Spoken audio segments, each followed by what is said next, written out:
Welcome everyone to another TBC normal difficulty dungeon guide. In this video we'll go over all the normal quests available for both the Alliance and Horde, boss and mob abilities, the normal difficulty loot, as well as the overall layout of the dungeon, preparing you to crush the content when it's available. Let's begin with the Alliance quests. Weaken the Ramparts requires you to pick up items from each of the 3 bosses killed inside the instance, and the quest chain begins in Honor Hold from quest giver Force Commander Denath Trollbane.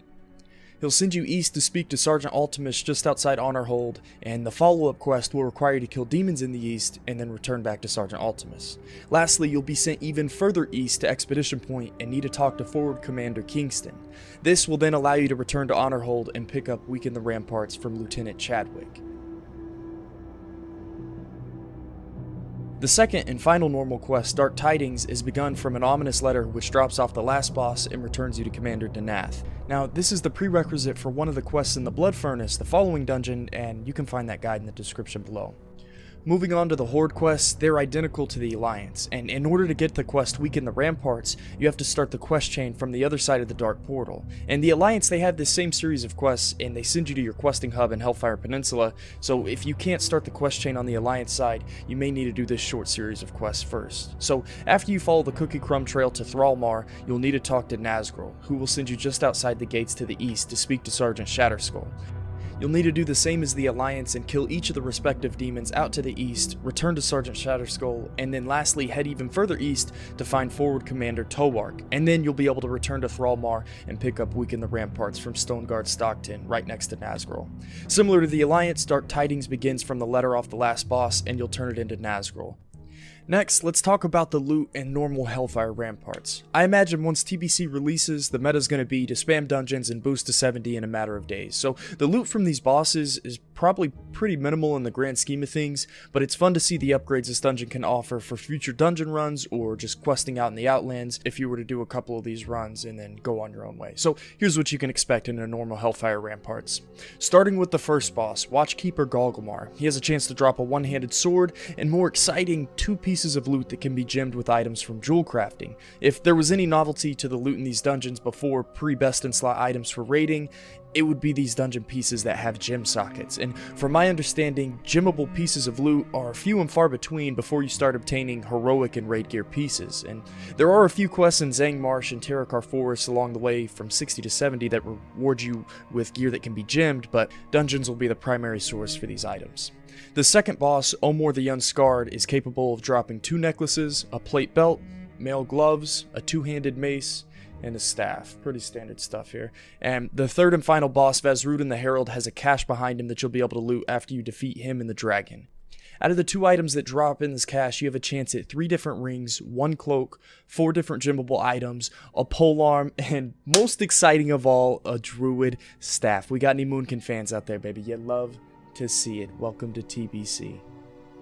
In the last section of the video, I want to do a flyover of the dungeon from beginning to end and point out each mob's abilities. This is the normal mode guide, and I'm almost certain that most mobs' abilities will be the same when comparing normal to heroic, with maybe the exception of 1 or 2 extra abilities on some bosses, or just the fact that abilities hit harder or are cast more frequently. The first bridge introduces us to 2 mobs that will be found from the beginning to the end. The Bone Chewer Hungerer has a strike, demoralizing shout, and has the ability to disarm its targets, and the Raveners are basically dual-wielding rogues who can stun and have the ability to detect stealthed enemies. The next stretch of hallway introduces us to 4 additional mobs: the Bone Chewer Destroyers, the Bleeding Hollow Archers and Darkcasters, and the Warhounds. The Destroyers have a knockaway ability which can interrupt spell casting, as well as a Mortal Strike ability reducing the healing on the target by 50%. And next we have the Archers, which have 2 abilities: Aim Shot, which can result in a burst of damage on its target, as well as Multi-Shot. And I would imagine whoever's tanking the Archer or has threat would want to face this mob away from your teammates to avoid him dealing more damage to the whole party. And then we have the Darkcasters, who have their normal spellcast Scorch, and then they make sure to sprinkle in some Rain of Fires on the ground. Lastly, in this hallway there's a patrol with 2 Warhounds, which are considered one of the most dangerous mobs in this instance. They have a Carnivorous Bite, which can stack up to 5 times, and a Furious Howl ability increasing party members' attack damage by X amount. I know these tooltips may not be accurate, but you can at least see how the abilities complement each other. Now, at the end of this first corner, you're introduced to the final 3 trash mobs in Hellfire Ramparts: the Bleeding Hollow Scryers, Bone Chewer Rippers, and Beastmasters. Let's cover the Beastmaster first. Similar to the Destroyers, he has a knockback ability that can interrupt spellcasting as well as a battle shout, increasing nearby allies' attack power. Now these next two mobs' abilities work in tandem with each other, and I love when Blizzard does this. So you've got this 4-pack of Scryers surrounding this Ripper, and the Bone Chewer Ripper has an Enrage ability which increases his attack power and speed by 30%.